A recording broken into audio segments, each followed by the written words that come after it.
Para 4 vjetësh I dërgova 2 mesazhe zyrtare kryeministrit të Shqipërisë me emaili personal dhe paralajmërova në mënyrë kategorike të mos ndërtonte në Manz qytetën e muhaxhedinëve të Iranit, duke shpjeguar kërcënimet që mund të vinë nga Irani, si fuqia e 13 ushtarake në botë, nga 147 botës. Edi Rama, si gjithmonë, nuk pyet ekspertët, por me kokën e tij pa vendim ku vendi ndërtoi qytetën e muhaxhedinëve në Manz. Nga 180 veta që priti Berisha, Rama I bëri 3200 qytet në vete. Dhe ata pasaj filluan veprimtarive tyre terroriste brenda vetes, duke bërë agresion kibernetik në Shqipërisë.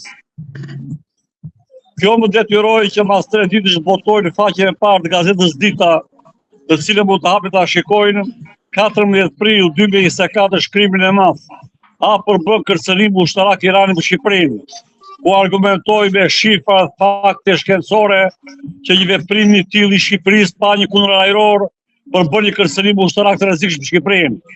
Paraqes janë muhaxhedinët.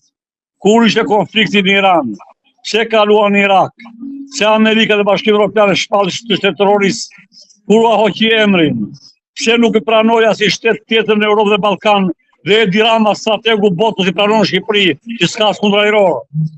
Zoti Limaj, po, ka shanse nena ka prezja e veprimit, apo keni fjalën që sulmi mund të vinë edhe nëpërmjet avionëve luftarak? Pra për raketat apo avion? Unë në kapitullin e fundit të shkrimit të sipërm për kërcënimin e Iranit themte. Irani kërcënim ushtarak për Shqipërinë. U shpjegoi që me avionin supersonik që ka, përveç raketave me 2000 kilometra, mund të vijnë mbi mes dhe do godasë shuaj Tiranën. Këtu nuk është problemi për të futur panik. Këtu është problemi që njerëzit duhet të parandalojnë çdo lloj kërcënimi që mund të vijë, duke njohur shkencërisht kërcënimet për të marrë parandaluar rreziqet. Zoti Limaj, mendoni që është vetëm baza e Mekut apo edhe baza e NATO-s në Kuçov mund të jetë objektiv? Çdo gjë mund të jetë objektiv, dhe këtë kanë trajtuar unë. U ka botuar në mënyrë të vazhdueshme shkrimet dhe analizat në shtypin kryesor të Shqipërisë dhe në televizor, kërcënimet që vijnë Shqipërisë nga kjo politike jashtme, pas një lloj strategji dhe pas një lloj parashikimi, nga një njeri papërgjegjshëm, I cili merr këshilltarë agjerë nga Rumania të arrestuar dhe I përdor si këshilltar ku Shqipëria ka bide e baza të shkëlqyera që mund të japin mend atij për Shqipërinë. Edhe baza e Kuçovës nuk është një si taktike. Ja 2 avion për furnizim në ajër dhe nuk ka asnjë avion luftarak mbrojtës dhe sulmues. Dhe për bërë kërcënim nga Irani dhe u ka trajtuar shkrimin e madh atëre për bërë kërcënim nga Rusia Kuçova. Po, se pas 2 ditë që u bë njësia taktike, generali në Moskë, në televizor tha, tani Kuçova dikur qyteti Sani që kishim neve për bërë kërcënim, sot pas taktike, nëse NATO mundosa në bërthamore, është rrethiton të kuq. Ky nuk është terezi, ky kryeministër. Zoti Limaj, po ata që na detyruan që t'i marrin mujahedinët, mendoni që nuk do na lënë përballë kësaj situate? Marrëveshja e Sali Berishës me zonë sekretarin e Shtetit të Amerikës nuk ka qenë sistemi në Shqipëri. Ka qenë kalim tranzit dhe pasaj Edi Rama e bëri fakt kryer. Edi Rama nuk ka kundrajror, jo le me raket kundrajrore, që të mbrojtë kundrajrore. Sa të vijë NATO, Tirana shkatruar. Po si duhet veprojmë tani në vazhdim, sepse ajo që iku tani?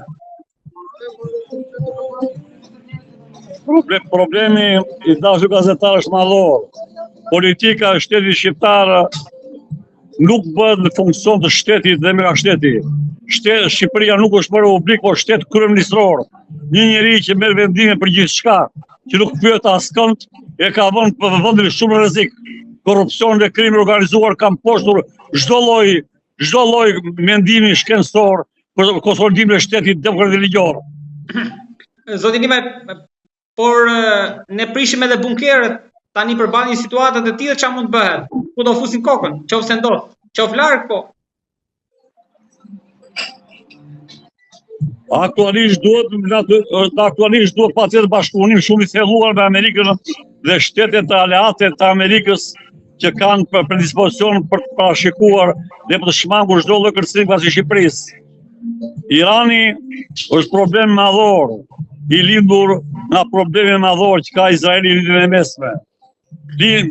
Irani nuk njeh shtetin Izraelit, konfliktet e tyre të vazhdueshme me shtete amerikane e çojnë botën në situatë tepër të vështirë, e cila parashikohej me kohë do ndodhte.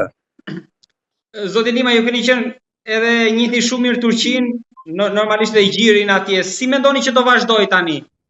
E zgjidh vrasja e Khameneit, e rrezon regjimin apo ai thjesht iku do të është një problem madhor që objektivi i Amerikës është pikërisht për shkatrimin e atij sistemi, por ki parasysh që bashkë me të janë vrarë 7 generalet kryesor të Iranit, shefi i shtabit përgjithshëm, komanda e gardës, pra gjithë komanda drejtuese, piramida e drejtimit ushtarakë u vra dhe ki parasysh që mund të ketë ndërveprime dhe sikur Irani të kishte me gjithmonë armë plot bërthamore çdo gjë mund të bënte.